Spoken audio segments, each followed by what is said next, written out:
eu gostaria que você assistisse atentamente a esse vídeo. É um vídeo muito pequeno, mas ele tem tudo a ver com a mensagem dessa noite. Eu gostaria que você prestasse bastante atenção. Pode soltar, por favor.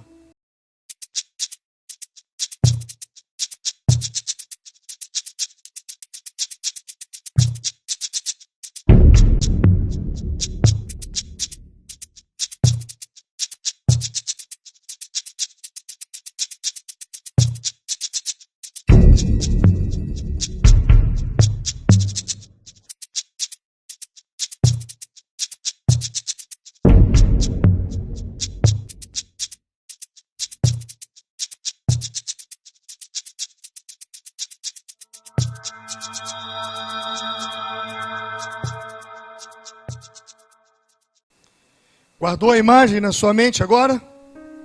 O que você viu aqui? Você viu uma teia de aranha. Você viu uma aranha construindo a sua teia. O texto que nós fizemos leitura nessa noite, ele nos fala de uma família. Uma família que temia a Deus. Um casal cujo nome do marido era Isaac. E a esposa se chamava Rebeca. Rebeca ficou grávida e grávida de gêmeos. E ao dar à luz, nasceu primeiro Esaú. E logo depois veio Jacó. Eles tinham o costume de que o mais velho, o que nascesse primeiro, ele tinha herança, a bênção da primogenitura.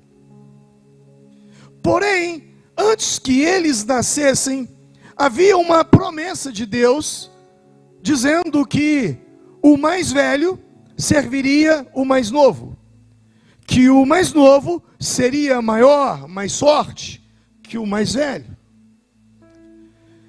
E essa palavra, com certeza, ela sempre era dita dentro de casa.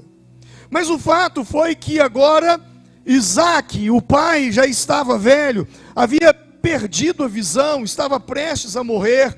E ele então chama o seu filho mais velho, o Esaú, e diz: olha, meu filho, eu vou te abençoar. Vá ao campo, casse, traga uma caça, faça uma janta saborosa, uma refeição saborosa, e eu vou abençoar você. E quando a mãe, Rebeca, ouviu isso, ela chamou o filho mais novo, Jacó, e disse: olha, eu ouvi que seu pai quer abençoar o seu irmão. Seu pai está prestes a morrer. Então faça o seguinte: vá ao quintal e busque lá 2 cabritos. Eu farei uma refeição, um jantar, que o seu pai, de uma forma que o seu pai, ele gosta muito. E você vai se passar pelo seu irmão. Seu pai já não enxerga mais. Você se passa por Esaú e recebe a bênção no lugar dele. E assim Jacó fez. E ele disse: mas mãe, meu pai vai saber que eu não sou o Esaú, porque o Esaú tem os braços peludos, os meus braços, a minha pele é lisa. E a mãe disse: não, você vai conseguir. Pega lá uma pele de animal e ponha. Quando o seu pai passar a mão, ele vai perceber que é Saul. E assim foi feito. E então logo Jacó então chega com os cabritos, Rebeca prepara todo aquele jantar, e eles comem, e o pai Isaac abençoa Esaú, abençoa Jacó pensando que era Esaú. Então logo Jacó sai, chega Esaú com a caça e diz: pai, acabei de caçar, já fiz a refeição, está aqui para o senhor alimentar. Ele disse: mas como? Esaú acabou de sair agora? Não, pai, eu sou o Esaú. Então quem era que veio aqui antes? Jacó. E Esaú ficou com muita raiva, com tanta raiva e amargurado, que ele disse: meu pai já está prestes a morrer, e assim que o meu pai morrer, eu mato o meu irmão. E a mãe, ouvindo aquilo, chamou a Jacó e disse: você vai fugir, vai para a terra do meu irmão Labão, para a casa dele, e lá você ficará até que a raiva do seu irmão passe e você possa voltar e viver novamente aqui. Essa é a história. Essa é a história do texto que nós lemos. Eu quero falar com vocês sobre como lidando com pessoas manipuladoras. Pessoas manipuladoras, elas têm um objetivo. Elas querem controlar a sua vida. Como alguém que tem o controle da TV na mão, e com o controle da TV ele muda de canal, ele aumenta o volume, ele diminui o volume, ele desliga, ele liga. Pessoas manipuladoras, elas querem manipular você. Elas querem ter o controle sobre a sua vida. Você conhece alguém assim? Tem alguém assim na sua casa? Mas a pergunta ainda não é só essa. E você? Não seria você uma pessoa manipuladora? Eu poderia ter escolhido um texto que fala sobre Jezabel, aquela mulher ímpia que manipulava Acabe e que manipulava os sacerdotes. Mas eu resolvi escolher uma mulher que eu poderia chamá-la de crente, que cria em Deus. Como que a manipulação muitas vezes acontece em ambientes cristãos, onde existem pessoas que servem a Deus. Por isso a minha pergunta: você está sendo manipulado? Ou você está manipulando alguém? Como eu sei, pastor, que eu sou uma pessoa manipuladora? E como eu sei que eu estou sendo manipulado? Como saber se eu estou sendo manipulado por alguém? O que faz uma pessoa ser uma pessoa manipuladora é o seu modus operandi, a forma como ele faz as coisas para alcançar os seus objetivos. Nós vemos crianças rolando no chão, gritando, dando birra. Quando elas fazem isso, o que elas estão fazendo? Tentando manipular os seus pais. Obviamente elas não sabem que são manipuladoras. Da mesma forma, muitas pessoas manipulam o tempo todo e até hoje não sabem que são manipuladoras. Mas existem consequências sérias e graves para pessoas manipuladoras. O que é uma manipulação? O manipulador, ele tem uma intenção escondida. Ele cria situações te envolvendo para alcançar o objetivo. Raramente um manipulador, ele vai direto ao ponto. Raramente ele vai direto ao ponto. Ele vai construindo a manipulação como uma teia de aranha. Ele nunca vai ao objetivo, ele vai, como diz o ditado popular do mineiro, comendo pelas beiradas. É assim que o manipulador vai fazendo até controlar você. A manipulação é algo terrível, porque o manipulador, ele quer ter o controle sobre a sua vida, sobre as suas decisões, sobre as suas escolhas, sobre o seu livre-arbítrio. Existe uma diferença entre manipulação e persuasão, e é bom que eu explique isso. Uma coisa é alguém tentar te persuadir, outra coisa é alguém tentar te manipular. E qual é a diferença? Quem tenta te persuadir, ele tenta te persuadir, te influenciar para você melhorar. Ele te influencia para você ser uma pessoa melhor, para você mudar, para você alcançar os seus objetivos, para você ganhar.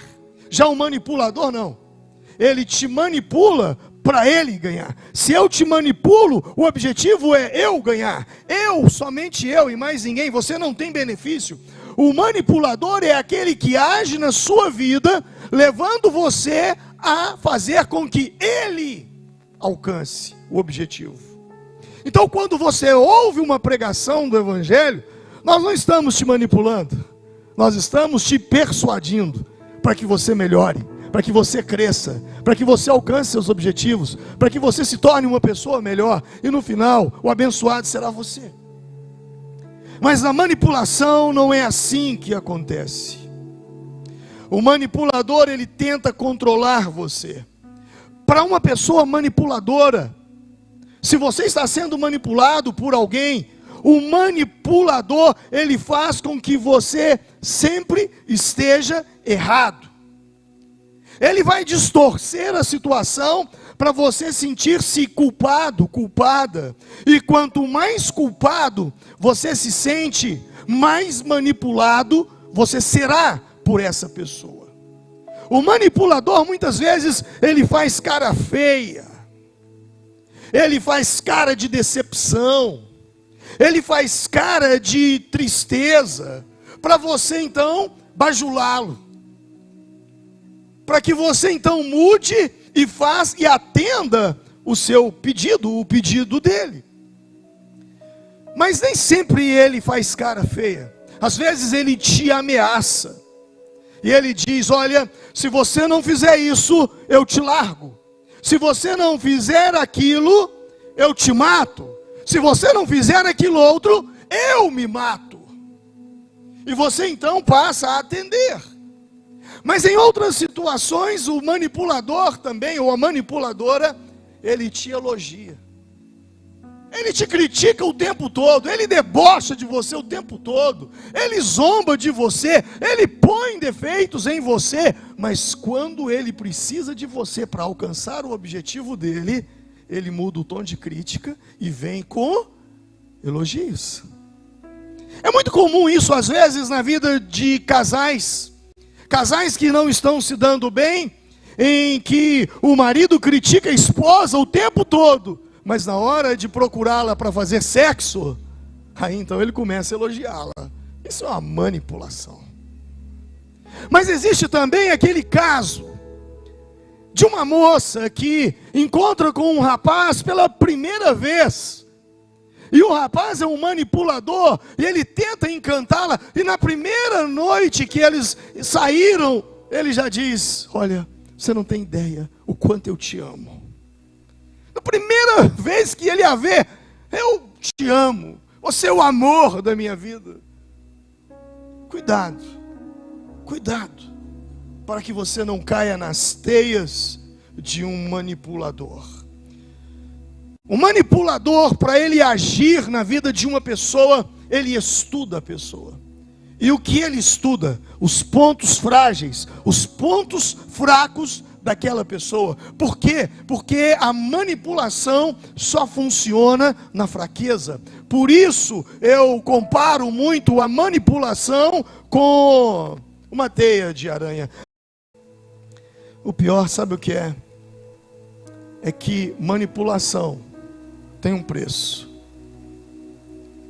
Tem um preço. Sabe qual foi o preço? Jacó pagou 20 anos aqui. E sabe qual foi o preço de Rebeca? É que a manipulação, ela muda o destino das pessoas. Porque quando ela fala aqui no capítulo 27, no versículo 44, fique com ele lá na casa de Labão algum tempo, até que passe o furor de teu irmão. Ela imaginou que Jacó ia para lá e ficaria ali uma semana, 15 dias, um mês, e depois retornaria para casa. Ela não imaginou que ele ficaria lá 20 anos. Provavelmente esse dia foi o último dia que a mãe viu o filho em que ela tanto amava. Manipulação muda o destino das pessoas. Ele foi embora. Sua mãe morreu. Ela que amava tanto o filho, ela não viu seus netos, porque ele ficou lá. E ela não conseguiu manipular a volta dele. Cuidado. Eu conheço muitas pessoas que têm a vida hoje bem complicada. Por quê? Porque mexeu no destino de outras pessoas e atrapalhou a vida de outras pessoas. Muitas pessoas estão vivendo uma vida que não era para estar vivendo. Estão padecendo, sofrendo, porque alguém manipulou alguma coisa na sua vida. Que ele teve que mudar de cidade, teve que mudar de casa, teve que mudar de emprego. E a vida, ela tem vários caminhos. E a partir do momento que você muda um caminho, você muda um destino. Hoje pela manhã eu citei um caso de uma mulher que um dia me procurou desesperadamente, pedindo que eu orasse por ela, e o casamento dela estava um sofrimento muito grande, e ela tinha um marido muito arrogante, um marido que a abusava com um abuso emocional, um marido que ela vivia uma vida muito deprimente. E o que mais me chama a atenção é que essa mulher, por pior que ela estava vivendo no seu casamento, ela se culpava. Eu dizia: minha irmã, não se culpe. É justamente isso que o abusador quer fazer com você. Ele quer te culpar, porque é assim que os abusadores fazem. Eles abusam de você e depois você fica pensando que é o culpado. Mas ela disse: não, pastor, a culpa é minha. Tudo começou quando nós ainda nem namorávamos. Ele havia se casado com uma mulher, ele era um homem casado. E ele tinha pouco tempo de casado. E eu tinha uma página no Facebook. E ele começou a me seguir, então eu comecei a postar fotos minhas de lingerie. E eu marcava ele nas minhas postagens. E eu enviava fotos minhas, ele curtia e comentava. Até que um dia ele me pediu e eu comecei a mandar fotos vestida de lingerie para ele. Até que um dia então ele começou a ter um caso comigo. Ele largou a esposa e se casou comigo. Eu manipulei aquele homem através das minhas fotos, através das minhas curvas. Só que o tempo passou. E aí eu quero dizer para as mocinhas que estão aqui hoje: a sua curva um dia, filha, vai se tornar numa descida. E o que vai segurar o seu marido não vai ser sexo, vai ser amor mesmo. Você o conquista não pelo corpo, mas pela pessoa que você é. Fato foi que chegou um momento que ele começou a partir para outra, e para outra, e para outra. Mas o que mais doía naquela mulher não era o fato da vida miserável que ela estava vivendo no casamento. Era a culpa que ela trazia consigo. Porque ela dizia: pastor, se eu não tivesse manipulado com aquelas fotos, ele teria seguido o caminho dele com a mulher dele, e eu teria seguido o meu caminho, e encontraria um homem que me amasse, que me honrasse e que me valorizasse. Manipulação muda o destino das pessoas. Me deparei com um caso também um dia de uma mulher que o marido estava sendo muito infiel a ela e eles se separaram. Mas em um dado momento eles voltaram a se encontrar e ela disse consigo mesma: se eu me engravidar dele, ele não me larga mais. E ela se engravidou. E quando ele ficou sabendo que ela estava grávida, ele a abandonou. Mexeu no destino dela e mexeu no destino do filho. Porque esse filho dá muita dor de cabeça para ela. Muito envolvido com droga, revoltado da vida. Porque ele tem um pai que o rejeitou, o abandonou. E ele tem essas marcas muito profundas nele. Ela tentou manipular aquele homem para ficar com ela através de uma gravidez. Cuidado, porque a manipulação, ela muda o destino das pessoas. Mas existem pessoas que não são manipuláveis. Eu vou falar rapidamente sobre isso. E gente que não é manipulável é gente que não tem o hábito de se sentir ofendido. Existem pessoas que fizeram da ofensa um hábito. Gente que por qualquer coisinha se ofende. Se você chegar aqui e dizer para ele: ei, meu irmão, por favor, não se assente aqui, porque aqui nós estamos guardando aqui o assento aqui por causa dessa questão do distanciamento e tal. Essa pessoa se sente ofendida e diz: nunca mais volto naquela igreja, fui ofendido. Existem pessoas que fizeram da ofensa um hábito e se ofendem facilmente e por qualquer coisa se ofendem. Mas pessoas que não se ofendem são pessoas difíceis de ser manipuladas. No estoicismo existe uma frase que diz assim: não se sinta ofendido e você não terá sido. Quando eu falo de ofensa, eu me lembro de Davi. O Davi que venceu o Golias, que antes de vencer Golias, ele vence uma ofensa. Porque quando os exércitos estavam ali, e Golias estava afrontando os exércitos de Israel, Davi se aproxima e ouve alguém dizendo: ei, quem vencer o gigante terá a sua casa isenta de impostos, e o rei lhe dará sua filha por esposa. Quando Davi ouve essa palavra, ele diz: como é que é? E naquele momento, Eliabe, o irmão de Davi, diz uma crítica violenta contra ele. O quê? Você, Davi, com quem você deixou aquelas poucas ovelhas no deserto? Vai para casa cuidar de ovelha, vai lá para o meio do pasto. Isso aqui não é para você. Mas o texto diz que Davi se virou para outro e perguntou: como é que é? E o outro lhe disse. Sabe por quê? Davi era o tipo de gente que não estava preocupado em dizer não para as pessoas. Gente que não está preocupado com a opinião alheia, com o que os outros falam, com o que os outros pensam. A bem da verdade, o que as pessoas pensam de mim, isso não é problema meu, isso é problema delas.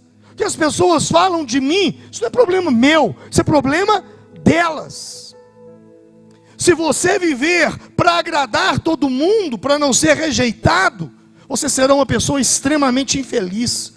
Aprenda uma coisa de uma vez por todas: rejeição é apenas uma opinião, ponto, mais nada. Mas se você é o tipo de gente que está o tempo todo preocupado com o que os outros dizem, você me faz lembrar de uma situação. Havia um homem, um senhor de idade. Ele tinha um neto, um menino. Ele tinha um burro. E os dois resolveram fazer uma viagem e amontaram naquele burro, o vô e o neto.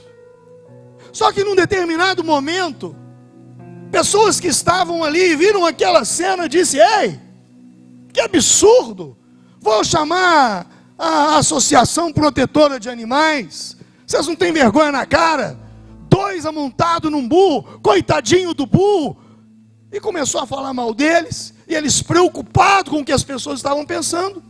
O vô disse: olha, neto, eu estou mais velho, deixa eu ir montado no burro, e você vem acompanhando. Tá bom, vô. Aí as pessoas vão parar de falar mal. E eles andaram mais um pouco, encontraram com outro grupo de pessoas, e essas pessoas então diziam: que absurdo, o senhor não tem vergonha na cara? O senhor, um marmanjo, amontado no burro, e deixando o menino andando aí, que vergonha na sua cara? O velho então falou: não tinha pensado nisso, tá bom. E botou o menino montado no burro. E foi puxando o burro.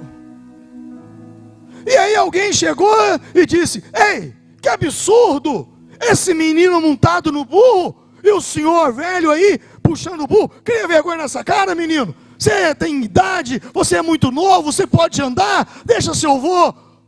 Daí a pouco ele falou, então como é que nós vamos fazer? O vô disse para o neto, só tem uma solução. Vamos carregar o burro, nós dois. E aí os dois saíram carregando o burro. Moral da história, se você é o tipo de gente que está preocupado com a opinião alheia, você vai carregar um burro nas suas costas. Não seja burro a esse ponto. Não seja. Não tenha medo de ser rejeitado. Popularidade é quando as pessoas gostam de você. Eu vou repetir. Popularidade é quando as pessoas gostam de você. Felicidade é quando você gosta de você. Amém? É mais importante agradar a Deus que agradar aos homens. E gente que não é manipulada, é gente que tem fé. E gente que tem fé são autoconfiantes. São autoconfiantes. Se você não é autoconfiante, você vai ser manipulado. Ser autoconfiante é fazer a sua parte, crendo que Deus fará a dele. Pastor, mas ser autoconfiante não é pecado? Eu não posso ser autoconfiante. Não. Confiar em si mesmo não é pecado. Pecado é você confiar mais em si mesmo do que confiar em Deus. E por outro lado, uma coisa é autoconfiança, outra coisa é autossuficiência. Autoconfiança é quando você confia, porque você estudou, você trabalhou, você se esforçou, você fez a sua parte. Então é o tipo de gente que faz a parte dele e diz, Deus, eu fiz minha parte, agora é com o Senhor. A minha parte eu fiz. Autossuficiência, não. Autoconfiança é quando você confia em si mesmo. Autossuficiência é quando você acha que você é suficiente e que você não precisa de Deus. Nós não somos autossuficientes. A nossa suficiência está no Senhor. É o Senhor quem nos fortalece. Podemos todas as coisas sim, naquele que nos fortalece. Amém? Somos mais vencedores sim, por meio daquele que nos amou. Nós não somos autossuficientes. E finalizando, fizeram uma pesquisa em Harvard e foram pesquisar as modelos, essas modelos, aquelas mulheres lindas. E a pesquisa de Harvard, da Universidade de Harvard, mostrou que apenas 2% das mulheres modelos se achavam bonitas. Preste atenção. Somente 2% das mulheres modelos se achavam bonitas. 98% delas não se achavam bonitas. Eu pensei comigo, mas como? Se só 2% das mulheres modelos se acham bonitas. Não foi difícil de entender o porquê. Sabe por quê? Porque ser bonito é ser você mesmo. Por isso só 2% se achavam bonitas. A minha pergunta é, você se acha bonito? Você faz parte desse grupo que ser bonito é ser você mesmo?